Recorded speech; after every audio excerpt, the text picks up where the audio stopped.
Maharashtra DCM Ajit Pawar ವಿಮಾನ ಅಪಘಾತದಲ್ಲಿ ದುರ್ಮರಣ.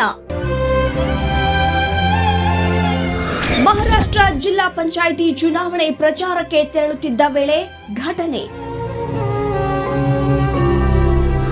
ಭೀಕರ ವಿಮಾನ ಅಪಘಾತದಲ್ಲಿ 5 ಮಂದಿ ಸಾವು. ಅಪಘಾತದಲ್ಲಿ ಅಗಲಿದ ಜೀವಗಳಿಗೆ ಗಣ್ಯರಿಂದ ಸಂತಾಪ.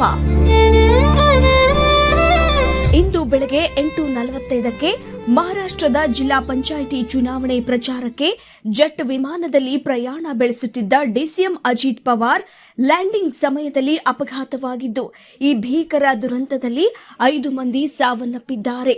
ಬಾರಾಮತಿ ಆಸ್ಪತ್ರೆಗೆ ಮೃತದೇಹಗಳನ್ನು ಸಾಗಿಸಲಾಗುತ್ತಿದ್ದು, ಎನ್ಸಿಪಿ ನಾಯಕರು ಹಾಗೂ ಪಕ್ಷದ ಕಾರ್ಯಕರ್ತರು ಆಸ್ಪತ್ರೆ ಮುಂದೆ ಜಮಾಯಿಸಿದ್ದಾರೆ. ರಾಷ್ಟ್ರಪತಿ ಹಾಗೂ ಸಚಿವರು, ಮುಖ್ಯಮಂತ್ರಿಗಳು ಸಂತಾಪ ಸೂಚಿಸಿದ್ದಾರೆ. ಇಂದು ವಿಧಾನಸಭಾ ಅಧಿವೇಶನದಲ್ಲೂ ಕೂಡ ಮೃತ ಹೊಂದಿದ ಅಜಿತ್ ಪವಾರ್ಗೆ ಸಂತಾಪ ಸೂಚಿಸಲಾಯಿತು.